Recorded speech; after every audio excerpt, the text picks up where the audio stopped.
What if the biggest threat to your retirement isn't your mortgage, isn't your CPF, and isn't even inflation? What if it's a bill you haven't even thought about yet? Hmm, let that sit for a second. Most Singaporeans spend years preparing for retirement. They calculate their CPF payouts, they track their HDB loan, they watch their investment portfolio grow, slowly, quietly, the way it's supposed to. And by the time they're in their 50s, a lot of them feel ready, comfortable even. But here's the thing nobody warns you about. There's one expense that grows faster than almost anything else in your retirement plan. It doesn't show up on your payslip, it doesn't show up in your CPF statement, and by the time it does show up, it's already too late to plan around it. We're talking about healthcare. Okay, let's talk about how most people picture retirement first. Picture a couple, late 50s, sitting at their dining table with a cup of kopi going through their finances.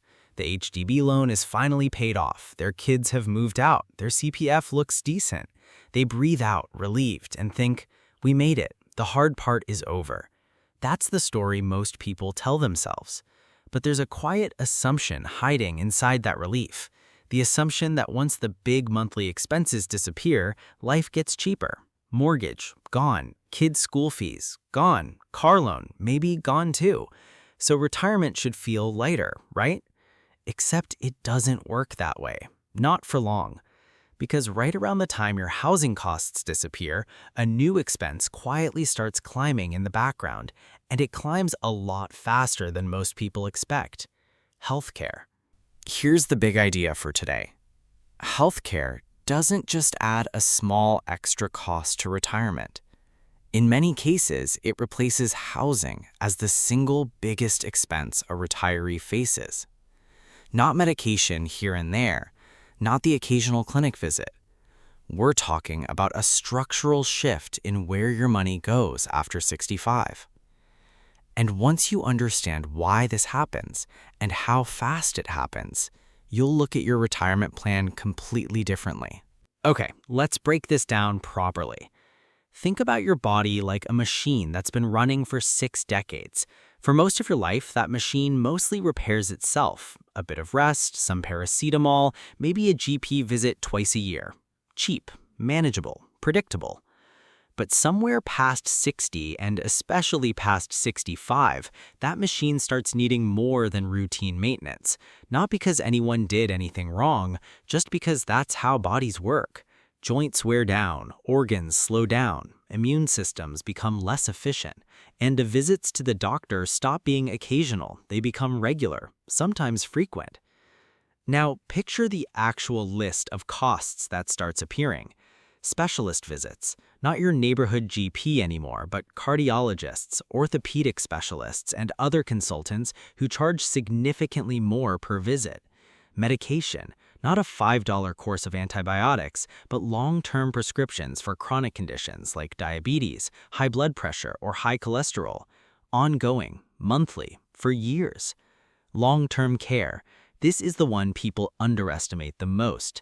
If a parent or spouse eventually needs daily assistance, the cost isn't measured in dollars per visit anymore. It's measured in dollars per month, sometimes for years at a stretch. Home nursing. For families who want to avoid institutional care, private home nursing in Singapore can cost as much as a second mortgage, except there's no end date and no asset being built. Hospitalisation. A single serious hospital stay, especially involving surgery or intensive care, can wipe out a chunk of savings that took years to build. Dental care. Often ignored in retirement planning entirely, yet it becomes more frequent and more expensive with age. And mobility aids, wheelchairs, walking frames, home modifications, small individually, significant when combined. None of these costs are dramatic on their own. That's exactly the trap. It's not one massive bill that catches people off guard, it's the accumulation. Thousands of dollars here, thousands there, year after year, quietly outpacing what most retirees budgeted for. Now here's where most people completely misunderstand the situation. They imagine healthcare spending as a flat, predictable line, a little more each year, nothing dramatic. But that's not how it behaves. In Singapore, healthcare expenditure doesn't rise gently after 65. It rises sharply. The curve isn't a slope, it's closer to a cliff. And it's not just individuals feeling this. Government healthcare spending in Singapore has been climbing rapidly, largely because the population is aging faster than most people realize. More residents entering their late 60s, 70s, and 80s means more demand on the entire healthcare system, which in turn puts upward pressure on costs across the board. This isn't a personal problem, it's a national trend, and every retiree is standing somewhere inside it. So, if the mortgage isn't the villain anymore, and healthcare is quietly taking its place, what does that actually mean for how you plan? It means the traditional retirement formula, pay off your house, save into CPF, hope for the best, is incomplete. It was designed around an old assumption, the assumption that once housing is settled, your major expenses are behind you. But for most retirees today, the biggest bill of their life might still be ahead of them, sitting quietly in their late 60s or 70s, waiting. This is the part where most people either panic or shut down completely. Neither helps. Here's a more useful way to think about it. Imagine your retirement savings as a bridge. Most people build that bridge thinking it only needs to cross a living expenses gap: food, transport, the occasional holiday, copy with friends. But there's a second, wider gap running underneath it that a lot of people never account for. That's the healthcare gap. And if your bridge wasn't built wide enough to cross both, you don't find out until you're already standing in the middle of it. The good news, and there is good news, is that this gap can be planned for, not through panic, through structure. That starts with 3 shifts in thinking. First, stop treating healthcare as a maybe expense and start treating it as a certainty. Not if, but when. Second, separate your retirement number into 2 parts: lifestyle expenses and medical expenses. Most people only calculate the first one. Third, understand what coverage you already have: MediShield Life, integrated shield plans, CPF MediSave, and where the actual gaps sit. Because coverage exists in Singapore, but coverage isn't the same as being fully protected.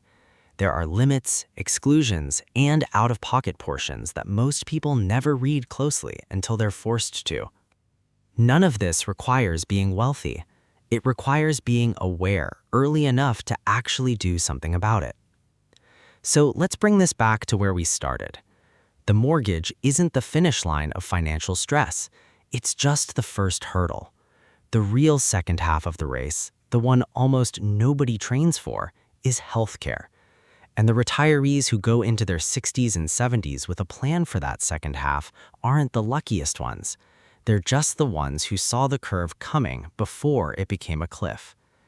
Your payslip today doesn't decide how prepared you'll be 20 years from now. Your awareness does. And the best time to start planning for a bill you can't yet see is long before it ever arrives on your doorstep. Let's make this a little more concrete, okay? Picture 2 neighbors in the same HDB block. Both retire at 65. Both paid off their flats. Both have similar CPF balances. On paper, they look identical. Neighbor 1 assumes healthcare will be manageable. A bit of medication here, a checkup there. He doesn't set aside anything specific for it. He just folds it into his general monthly budget and hopes it stays small. Neighbor 2 does something different. She sits down, maybe with her children, and actually estimates what a decade of aging might cost. Specialist visits, a possible hospitalization, maybe a few years of home nursing if her health declines. She doesn't know the exact number. Nobody can, but she builds in a buffer anyway. 10 years later, one hospitalization changes everything for neighbor 1. A cardiac procedure, a short ICU stay, weeks of follow-up care. The bill is large. Insurance covers a portion, but not all of it. Suddenly, his comfortable retirement savings take a serious hit, and he's forced to make decisions he never expected to make in his 70s. Neighbor 2 faces a similar health scare, But because she planned for it, the bill doesn't derail her. It stings, sure. Nobody enjoys writing that check, but it doesn't collapse the rest of her plan. Same starting point, same flat, same CPF. Completely different outcome. That's the real lesson hiding inside all of this. It was never really about how much money you have at 65. It's about whether your plan accounted for the one expense that grows the fastest and the one expense that most people quietly ignore until it's standing right in front of them. So, here's a question worth sitting with tonight. If a major medical bill showed up next year, not next decade, next year, would your current plan absorb it, or would it break something you spent 30 years building? That question is uncomfortable. It should be. But answering it honestly now is a lot cheaper than answering it in a hospital waiting room later. Retirement was never just about surviving without a paycheck. It was always about staying financially steady no matter what life, or your own body, decides to throw at you. Housing was one hurdle. Healthcare is the other. And the Singaporeans who prepare for both, not just one, are the ones who actually get to enjoy the retirement they spent decades working toward.